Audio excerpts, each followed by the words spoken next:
Okay, so I'm going to talk about this tri-battle that was just on between Frodeno and Lionel Sanders. Actually started, I think the two were just kind of trash talking each other via social media, and it ended up being this event. So as far as it being a world record, should it be? Now let's think about that. They didn't have to look up at all in the swim. All they had to do was stare at the rope. So super fast, they didn't have to disturb the water to look up and sight the turning cans.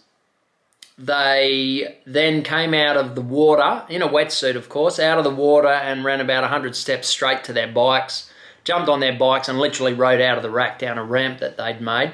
So there was no long run in or out of transition. The ride itself was 4 or 5 laps, and it was on a highway, dead flat, perfect surface, roundabout at one end, and as I said, this berm on the other end, so there was no hairpins where you had to basically stop, turn, re-accelerate.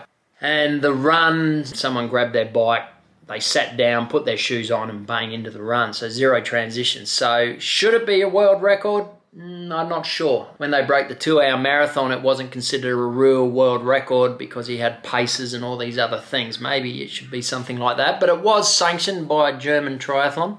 So anyway, it's out there whether that should be a real world record. I'm not sure if it should be. More of an exhibition sort of event.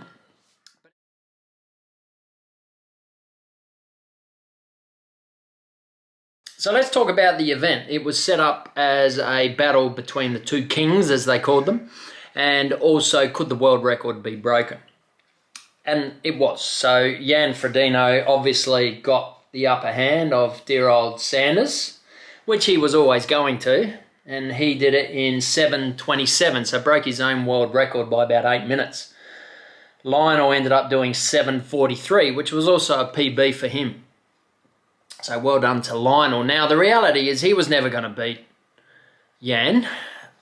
It just wasn't going to happen. But he did do his fastest ever iron distance race, so credit to him, and lightning fast. I mean, the fact that, I remember it only seemed like 10, 15 years ago, they were wondering, could anyone ever break 8 hours? And now they're down under, 7 hours 30.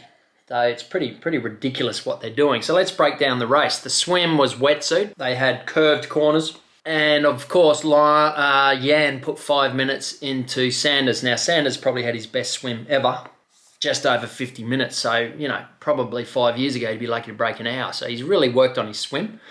And to only be within 5 hours of Frodeno, that was pretty cool. But then they jumped on the bike, and I think everyone was hoping if Sanders was going to have half a chance, it would have been on the bike. He would have had to pull Jan back in on the bike, and that didn't happen.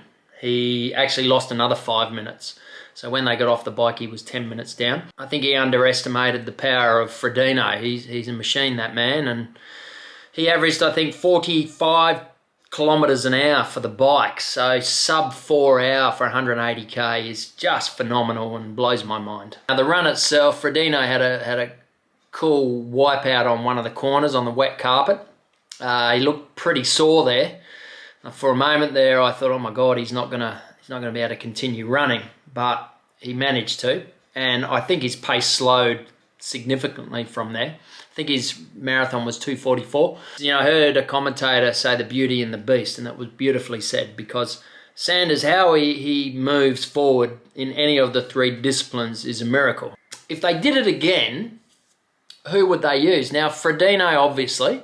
Sanders, I'm not sure if he's really got his stripes yet. I'm not sure how or why this battle is between him and Frodeno. I don't see them on the same playing field. But what I think probably happened was you need somebody who can push the power on the bike, and Sanders is one of the few who can probably do that. These guys were pushing over 300 watts for the entire course, and there's not a lot of cyclists out there who can do that, in fact. The real winner of the day, I think, was Canyon Bikes, because they both ride Canyon. So Canyon really took advantage of it. Great race, really enjoyed it. That's my opinion. Feel free to disagree. I'm sure you will. Write the comments below and, give us a thumbs up if you think we deserve it. Thanks for watching, guys. See ya. So I really raved on there, honey, but just cut the guts out of it. Oh, it's still recording.